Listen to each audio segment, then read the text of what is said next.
आप सभी का स्वागत है आपके अपने चैनल हिंदी बोध पर। आज हम इस वीडियो में पढ़ेंगे चिट्ठियों की अनूठी दुनिया। इस पाठ के लेखक हैं अरविंद कुमार सिंह। आप इस वीडियो में जानेंगे शब्दार्थ व पाठ की व्याख्या। यह इस पाठ का पहला वीडियो है, पहला भाग। तो इसमें हम क्या सीखेंगे, चलिए हम जानते हैं। तो सबसे पहले मैं आपको बता दूं कि हम क्या सीखने वाले हैं। तो इसमें पाठ में विशेष है चिट्ठियों के महत्व को जानेंगे कि पत्र का क्या महत्व है, ये सीखेंगे। साथ ही पत्र साहित्य, राजनीति, कला की जानकारी भी हमें देते हैं, कैसे देते हैं ये जानेंगे। साथ ही पत्रों को अलग अलग भाषाओं में क्या कहते हैं, ये भी हम यहाँ जानेंगे। डाकिया देवदूत क्यों माना जाता था, ये भी हम इस पाठ के माध्यम से जानेंगे। और पत्रों का इतिहास क्या रहा है, ये भी आप इस पाठ में सीखेंगे। तो सबसे पहले हम यहाँ पर चिट्ठियों की अनूठी दुनिया, हमारा जो पाठ है उसकी शुरुआत करते हैं, जिसमें सबसे पहले बताया गया है पत्रों की दुनिया भी अजीबोगरीब है और उसकी उपयोगिता हमेशा से बनी रही है। पत्रों की जो दुनिया है उसको अजीबोगरीब बताया है और क्या कहा है कि पत्रों की जो दुनिया है उसकी उपयोगिता, उपयोगिता मतलब इम्पोर्टेंस, उसका महत्व हमेशा से ही रहा है। पत्र जो काम कर सकते हैं वह संचार का आधुनिकतम साधन नहीं कर सकता। क्या कहा लेखक ने कि पत्र जो काम करते हैं वह संचार अर्थात कम्युनिकेशन का आधुनिकतम साधन भी नहीं कर सकता। तो लेखक के अनुसार पत्र आज भी उतने ही इम्पोर्टेंट हैं और संचार का आधुनिक साधन भी पत्रों का मुकाबला नहीं कर सकता। पत्र जैसा संतोष फोन या एसएमएस का संदेश कहाँ दे सकता है। कहा है कि जिस प्रकार हम पत्र में अपने पूरे भाव, इमोशंस उड़ेल देते हैं, वैसा एक एसएमएस या फोन में वो बात कहाँ। पत्र एक नया सिलसिला शुरू करते हैं। राजनीति, साहित्य तथा कला के क्षेत्र में तमाम विवाद और नई घटनाओं की जड़ भी पत्र ही होते हैं। देखिए पत्रों की इम्पोर्टेंस बताते हुए लेखक क्या कहते हैं कि पत्र एक नया सिलसिला शुरू करते हैं। राजनीति हो, साहित्य हो, पॉलिटिक्स हो, लिटरेचर हो, आर्ट हो, इन सारी चीज़ों में एक नई इवेंट या घटना को पत्र ही नया स्वरूप प्रदान करते हैं। दुनिया का तमाम साहित्य पत्रों पर केंद्रित है। और लेखक क्या कहना चाहते हैं कि दुनिया का जो सारा, तमाम मतलब पूरा साहित्य पत्रों पर केंद्रित है और मानव सभ्यता के विकास में इन पत्रों ने अनूठी भूमिका निभाई है। मानव का जो इतिहास है, मानव का जो सभ्यता है, उसके विकास में बहुत अच्छी भूमिका पत्रों ने निभाई है। तो ये पूरी बातें हमें बताई, जिसमें इम्पोर्टेंट बात क्या है कि पत्रों की उपयोगिता आज भी बनी हुई है। संचार का आधुनिक साधन भी नहीं कर सकता, ऐसा काम पत्र करते हैं। और पत्र जैसा संतोष ना तो फोन में मिलता है, ना एसएमएस में मिलता है। राजनीति, साहित्य और कला के क्षेत्र में ये नई शुरुआत करते हैं और दुनिया का तमाम साहित्य पत्रों पर केंद्रित है और मानव सभ्यता के विकास में नई भूमिका अदा की है। ये सीखा हमने। अब देखिए इसमें प्रश्न हैं और इन प्रश्नों को हम साथ साथ सीखते हुए चलेंगे। मैंने इसके वीडियो के साथ एक क्विज़ भी आपको दी है। आप बाद में अपना खुद का मूल्यांकन करने के लिए वो क्विज़ भी कर सकते हैं। तो पहला प्रश्न है, पत्र के समान कौन काम नहीं कर सकता। तो इसका सही उत्तर क्या होगा?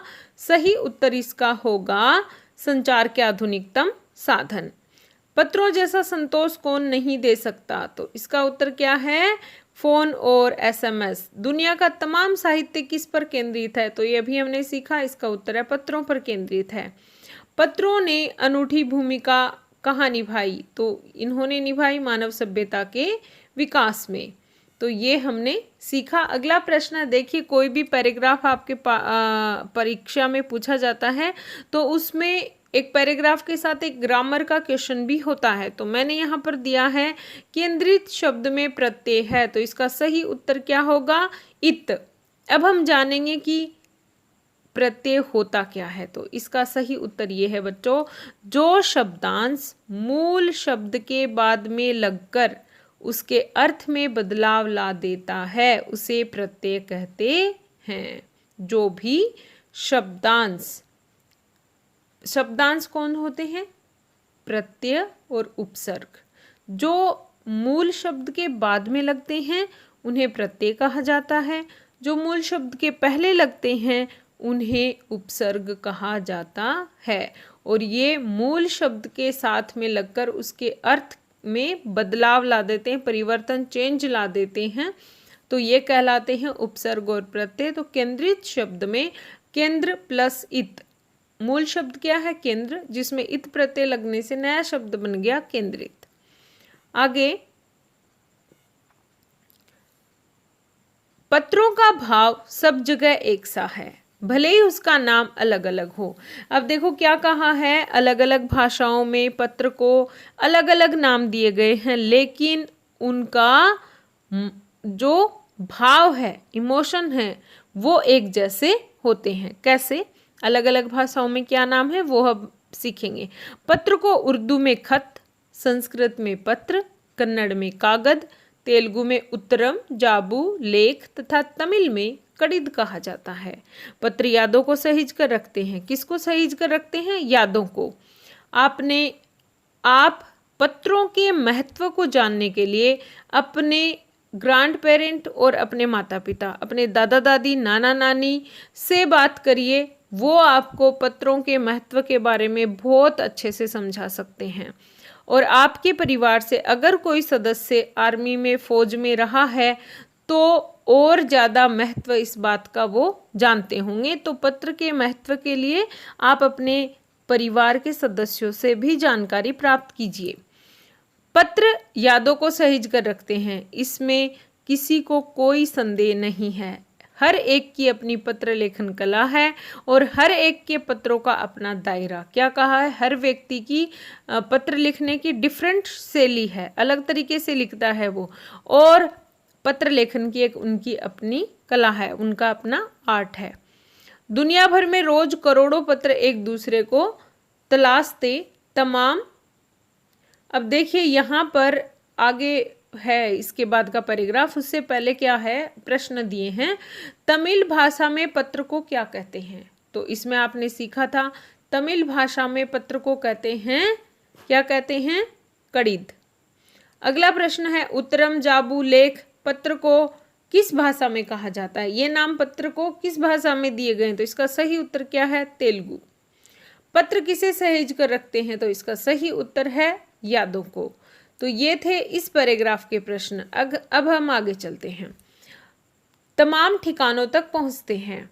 भारत में ही 4.5 करोड़ चिट्ठियां डाक में डाली जाती हैं प्रतिदिन। हर दिन भारत में 4.5 करोड़ चिट्ठियां डाली जाती हैं, जो साबित करती हैं कि पत्र कितनी अहमियत रखते हैं, पत्र कितनी इम्पोर्टेंस रखते हैं। वो ये इस बात पे निर्भर है कि भारत में हर रोज़ 4.5 करोड़ चिट्ठियाँ, पत्र एक जगह से दूसरे जगह के लिए सफ़र करते हैं, यात्रा करते हैं। पंडित जवाहरलाल नेहरू ने सन 1953 1953 में सही ही कहा था कि हजारों सालों तक संचार का साधन केवल हरकारे या फिर तेज घोड़े रहे हैं। अब आप पिक्चर में देख रहे हो कि बहुत पहले जब पत्रों का आदान प्रदान होता था, किसी बात को किसी राजा को दूसरे राजा तक पहुंचानी थी, कोई गुप्त सूचना तुरंत पहुंचानी थी, तो उसके लिए हरकारे और तेज गति से दौड़ने वाले घोड़ों का सहारा लिया जाता था। 1953 से पहले उस समय उन्होंने ये बात कही थी। उसके बाद पहिए आए, पर रेलवे और तार से भारी बदलाव आया। रेलवे के कारण पत्रों में एक नया बदलाव आया। तार ने रेलों से भी तेज गति से संवाद पहुंचाने का सिलसिला शुरू किया, और जो तार हैं उन्होंने रेल देखो सबसे पहले इसमें बताया हरकारे, तेज घोड़े दौड़ने वाले, फिर क्या आई, रेल आई, और उसके बाद क्या आया, तार। तो ये हुआ कि रेलों से भी तेज तार ने पहुंचाने शुरू कर दिए पत्र। अब टेलीफोन, वायरलेस और आगे रडार, दुनिया बदल रहा है। अब इस संचार के माध्यम से जो भी बदलाव आए उसको यहाँ पर लेखक ने बताया है। इससे रिलेटेड प्रश्न है, भारत में रोज कितनी चिट्ठियां डाक में डाली जाती हैं? तो सही उत्तर है 4.5 करोड़। नेहरू जी के अनुसार हजारों वर्षों तक संचार का साधन क्या रहे हैं? हरकारे और तेज घोड़े। तो ये था हमारा आज का वीडियो। अगर आपको ये वीडियो पसंद आया है तो लाइक ज़रूर करें, चैनल पर नए हैं तो सब्सक्राइब करें, और इस वीडियो के साथ आपको क्विज़ भी दी गई है, क्विज़ की लिंक दी गई है, तो वो भी आप ज़रूर करें ताकि आप अपना सेल्फ मूल्यांकन कर सकें। धन्यवाद, थैंक यू।